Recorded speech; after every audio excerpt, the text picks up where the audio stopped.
the Born Free show is by far and above the biggest motorcycle show in the United States for vintage motorcycles at this point. And I know vintage is a gay word that everybody throws around, but how else are you going to describe it? You know, real choppers, I don't know. Anyways, Born Free's huge. Mike and Grant have been nothing but incredible to us from the beginning. Really, really supportive, and Harpoon, and it's, you know, we're excited to be involved. We feel like it means a lot to the magazine because I think we've saturated the market that we're in. I think people that run in the sort of circles that we're in know about us. Now we want to branch out. You know, the fortunate thing is this magazine is not about making money for us. It's about doing what we love. At this point, we're in a fortunate position where we don't have to be paid for what we're doing. So we think that gives us a really pure product, and I think it comes across. And you know, I think Born Free is a good opportunity for us to get our magazine in the hands of hundreds, thousands, tens of thousands of people that have never heard about the magazine, or maybe they've heard of it and just never taken time to stop and grab a copy of it. So, you know, I think Born Free is a huge opportunity for us. It deserves its own publication, and I'm stoked that we're getting to do this. Where do we start and finish, man? I'm sorry. From the corner to here? On the gravel, yeah, to here. So are we to here? Is that okay? So this is somebody else, yeah? Tentatively, it might open up though.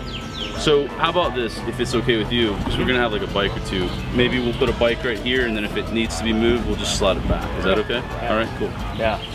The way I remember from last year, most people are going to be out here, and like there's not a whole lot. There's a lot in here. This was packed. This was pretty thin last year. Right there.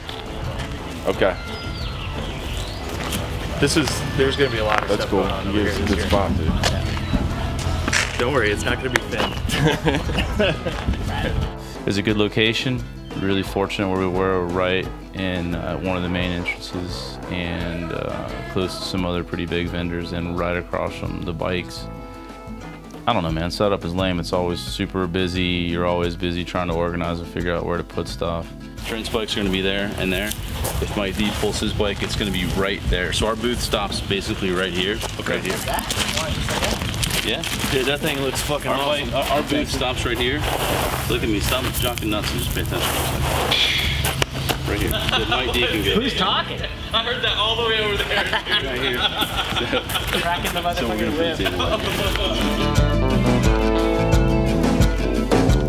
I think the thing that blew me away the most was when we started this magazine on about $10, and we let issue 1 go and started selling subscriptions, and here we're selling something that doesn't exist yet, and people are committing to a year of it, and it could absolutely suck, but you know, every issue we get more subscribers, and people keep coming up to us and telling us how much they're into it and they can identify with it, which is why we started doing it.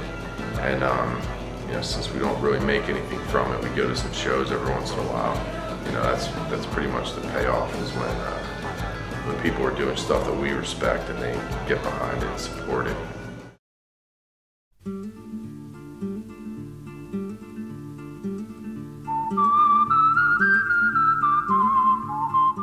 I guess what I do for Show Class is I take photos. Show Class is a magazine that we love, and we've all put our hearts into it. Everybody that works on it puts 110% into it.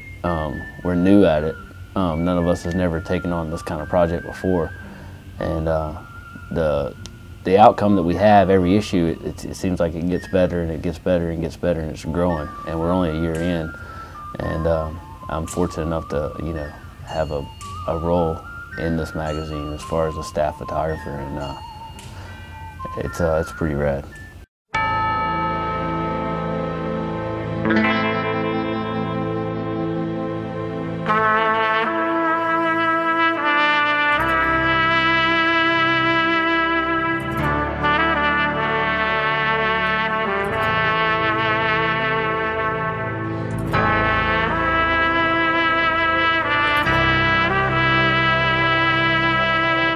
we had several tasks. Our primary goal was to get shots of all the bikes. Some of that was successful. Some people were too busy seemingly to give us a second to let us shoot their bikes, which is why some may be absent from the Born Free issue. But yeah, I mean, so we're busy running around trying to cover several, you know, aspects. We're trying to set up for the show. We're trying to talk to the people who are pulling in the builders from the show. We're trying to get pictures of the bikes in the show. Billy did an amazing job of catching photos, not only the photos of the bikes along with you, Daniel, catching photos of the bikes, but Billy also got to do some full-on photo shoots of the bikes that were in the show. And I mean, those shots are priceless. They're amazing. So Billy really went above and beyond. But as far as the biker builds go, I was there Friday trying to catch them as they came in to set up. The first bike that came in was this kid from Canada, Tyler. He was there last year and he had a bike in the field. Basically built the bike around this old seat. I think that's what I remember him telling me. It's just weathered and worn, and that seat could probably tell many stories about its adventures.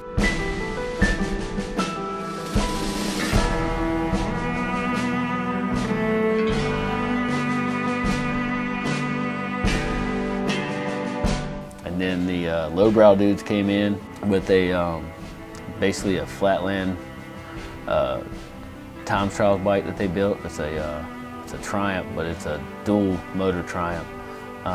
Pretty amazing to see that. Not only did the bike look rad and the paint was rad and the fab was rad, but just the whole mechanical aspect of them, you know, syncing the two Triumph motors together to make this flatland bike for the Saltland races. It was pretty cool. And some of the paint was just ridiculous. I think that Trent's bike from Atomic, his I don't know what you call it, Iceland Viking bike, but that paint on that bike was insane. I mean, it like told a story, and I think I kept hearing other people's interpretations of it, and it was pretty rad. And I think that was one of the sickest bikes there.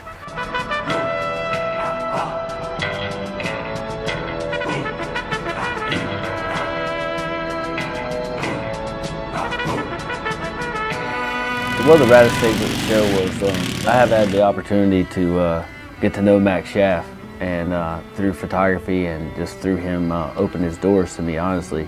I was out in SF a couple of years ago, sent him an email, and he let me come by his shop. I photographed his bike, photographed him, hung out, and turned out, you know, we know a lot of the same people, and just kind of kept a relationship going. You know, we still talk. I started talking to Max, and I was like, so I'd really be down to shoot this bike, but I don't want to shoot it here around anything else. I kind of want to take it in this field and shoot it. And he was like, yeah, I'm totally down for it. And you know, being the dude that he is, you know, he's just about it for the love of riding motorcycles and building stuff. And he fucking jumped on it, drove it right up there in the dirt. You know, he's like, I don't want to like do donuts in the dirt or anything, but yeah, I'll take it up there so you can shoot it. So we lined it up, shot the bike, hung out. So at the end of the shoot, I'm packing up my gear, which I wish I'd really left my camera out and on, but well, as I'm packing up, you're still filming, and you caught Max. He's you know, trying to kick the bike over to ride it back down to the show. And as soon as it kicks into gear, it just goes off, and most people would stop. Max just kept going and was running beside along it, and just fucking just, you know, fucking just one-legged yippee-ki-yay, fucking just jumped on the motherfucker and rode it out. And hands down was probably one of my most memorable memories of this year at Born Free, was being able to shoot that bike, hang out with the owner of the bike, Jay, and to hang out with Max, and to watch Max, you know, basically do a stunt that he didn't mean to do on a show bike that he built for the guy that was actually watching him, and to ride it away clean was pretty amazing.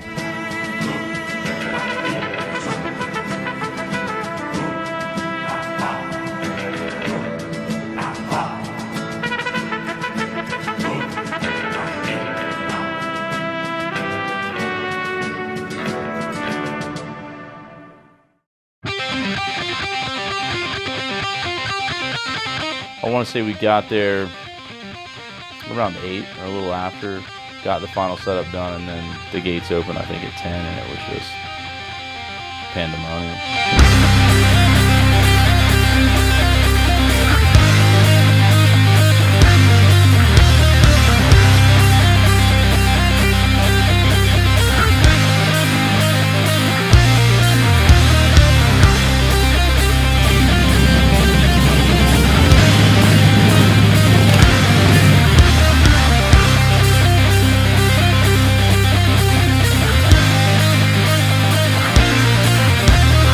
I guess it was bigger than I had imagined it in my mind, you know, but it's not really bigger than I thought it was going to be. I knew it was going to be huge. I mean, it's, you know, Grant and Mike are good at getting the word out, and they're in a great place. They've obviously built a great reputation with the show, so I had every expectation that it was going to be tremendous, and it certainly was tremendous.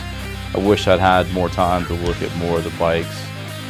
I wish I'd had just a few hours to walk through and just really check out some of the bikes. Because just looking through the shots, I mean, there were some bikes there that were just kind of mind-blowing, and I really didn't get to see many of them.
Stay here last night? Yeah. Oh, yeah.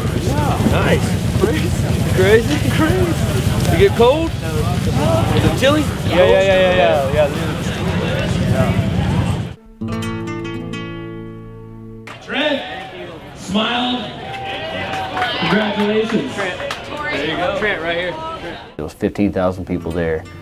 There was enough bikes there, enough rad bikes there to fucking make your neck snap back 3 or 4 times. It was retarded. I mean, for it all to be capped in one day is really, really insane. I mean, the dudes that put the show on do a great job, but it's a show where there's so much cool stuff.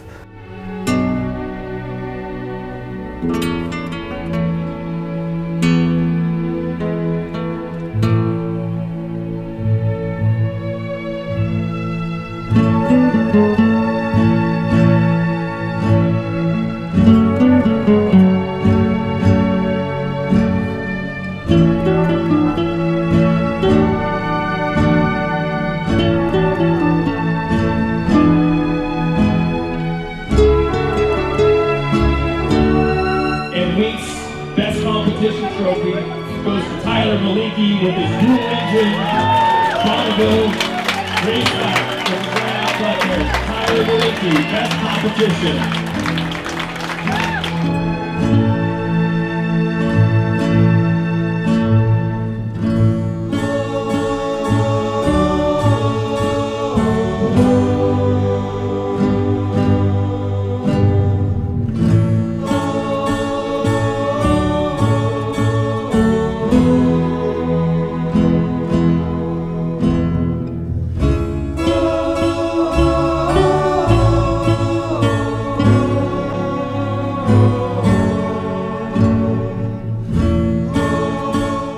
This is a ticket, the guest ticket, to go to Yokohama this year for the Best in Show.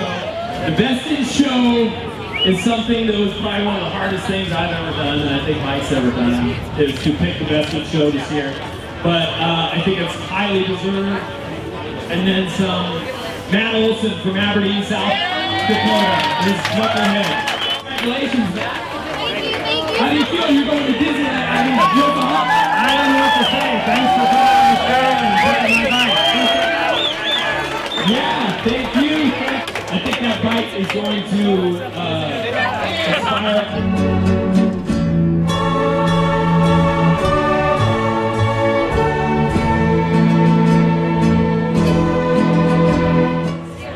Mike Davis. He's got a lot of bikes. Oh shit! So don't hurt him. Don't hurt him. What's the number? The number's 3219. Ah, fuck. Dynamite Joe Caravan. No, yeah. That's my son. Yeah. Joey.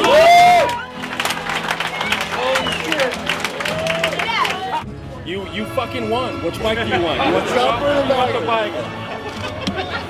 What chopper? You fucking won, dude! Huh? Which one you want? No, I swear to fucking God, you went pick one! You want the fucking chopper!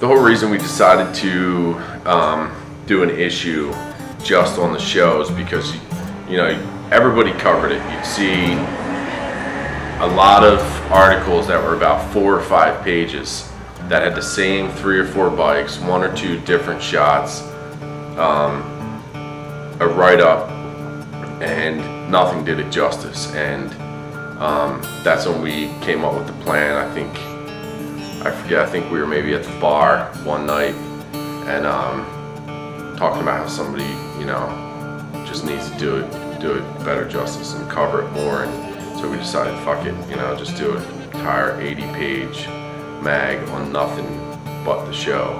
And we still probably won't be able to show half of what was worth seeing out there.